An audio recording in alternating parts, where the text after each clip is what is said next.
Hi guys, this is just a bit of a video I'm making. I've just gone out and got myself a kegerator. It's a second-hand one. It's a Series 3, not the newer Series 4, but the one I've managed to get does have the newer controller in it from Keg King. The Series 4 actually lets you go to -4 degrees. Instead of 0 degrees, it actually lets you come down to -4 degrees. They actually have a thing on there showing you how you can change the control panel and update it to a Series 4 if you've got the older Series 3. Before I've set it up, I've gone out and I've decided to try and optimize it a little bit. So just a few of the ideas that I've had and worked on and built on other people's ideas.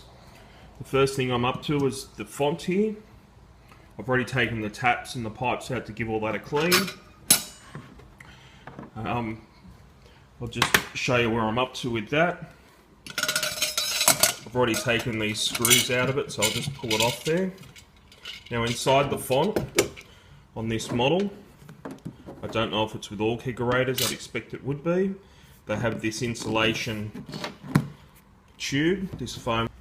Now what you can see with mine is it's actually just sits underneath where the taps would come out. Now the idea of this tube is to try and keep the pipes cold up to the top of the font.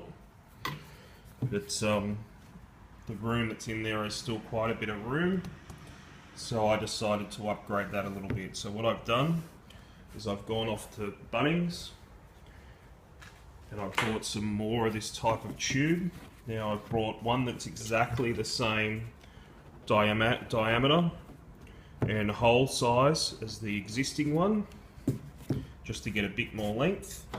And then I've gone out and got a piece that's actually got a slightly bigger hole but the same width. And then what I've come up with is by slitting the bigger one down the middle and wrapping it around the other piece and then cutting a section out and using a hot glue gun, I've double insulated it. And I've left a little bit at the end where it will slide inside to make the seal in the top of the actual kegerator. So once in,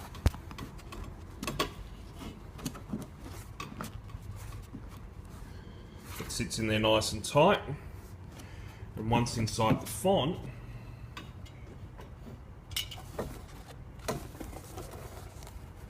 it fits in perfectly. Now what I'll do is when I do go to put my taps and things back in, is I'll actually cut holes in here to put my taps through, and then also in the top of the font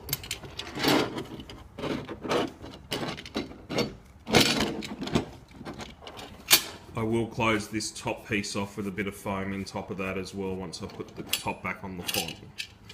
So that's my first idea, to try and keep my beer colder as it comes up through the font.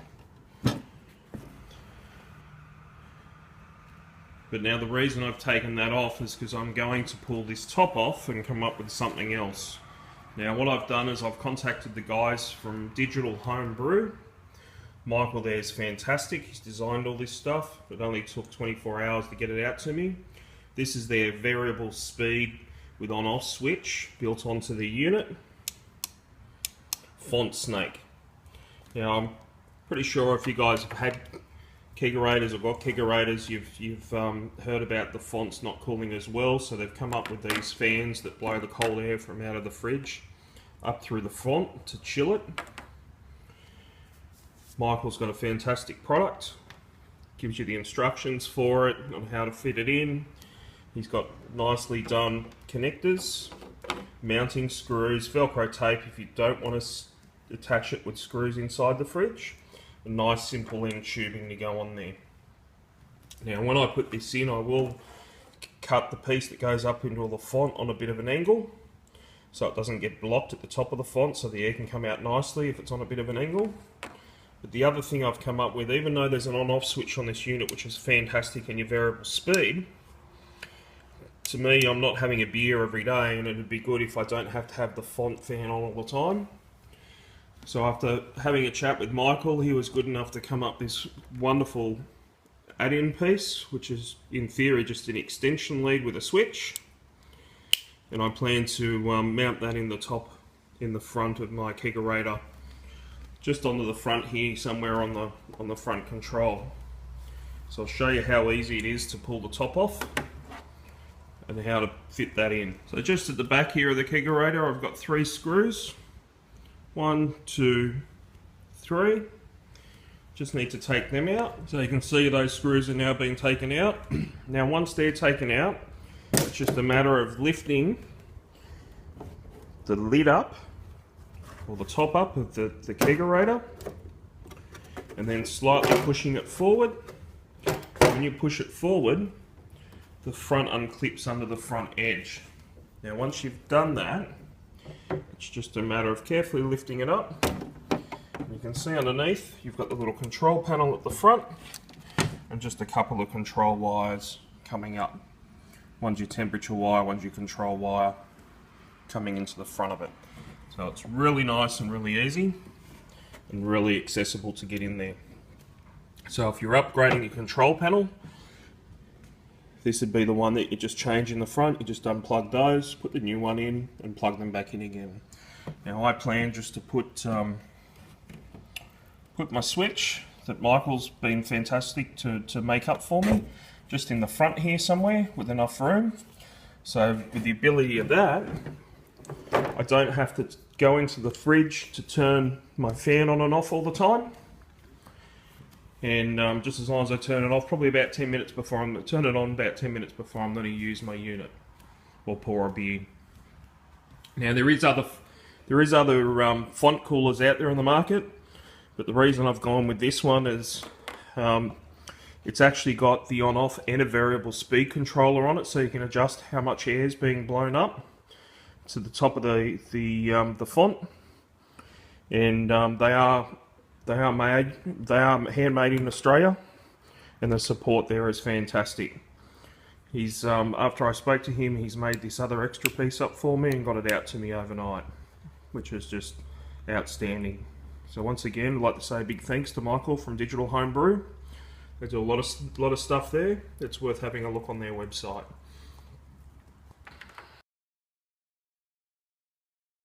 So I'm just back again. I've just turned the lid over. You can see my cables are still plugged in there. I've just been careful to turn it over. And then I've drilled a big enough hole in the front here, beside the LCD, where I can fit this add-in switch in. And I've also drilled a smaller hole through the back to run the cables. So I've popped the switch in the front there. You see it's nice and settled in the front. Now I like the good old glue gun, so what I've done is I've just tacked the wire down and let it round a little bit, just in through this channel where it won't interfere with the top of the fridge. Drilled a hole through the back there and glue gunned it up as well, just to stop that cable getting pulled. Or hi guys, this is just a bit of a video I'm making. I've just gone out and got myself a kegerator. It's a second-hand one. It's a Series 3, not the newer Series 4, but the one I've managed to get does have the newer controller in it from Keg King. The Series 4 actually lets you go to -4 degrees. Instead of 0 degrees, it actually lets you come down to -4 degrees. They actually have a thing on there showing you how you can change the control panel and update it to a Series 4 if you've got the older Series 3. Before I've set it up, I've gone out and I've decided to try and optimize it a little bit. So just a few of the ideas that I've had and worked on and built on other people's ideas. The first thing I'm up to is the font here. I've already taken the taps and the pipes out to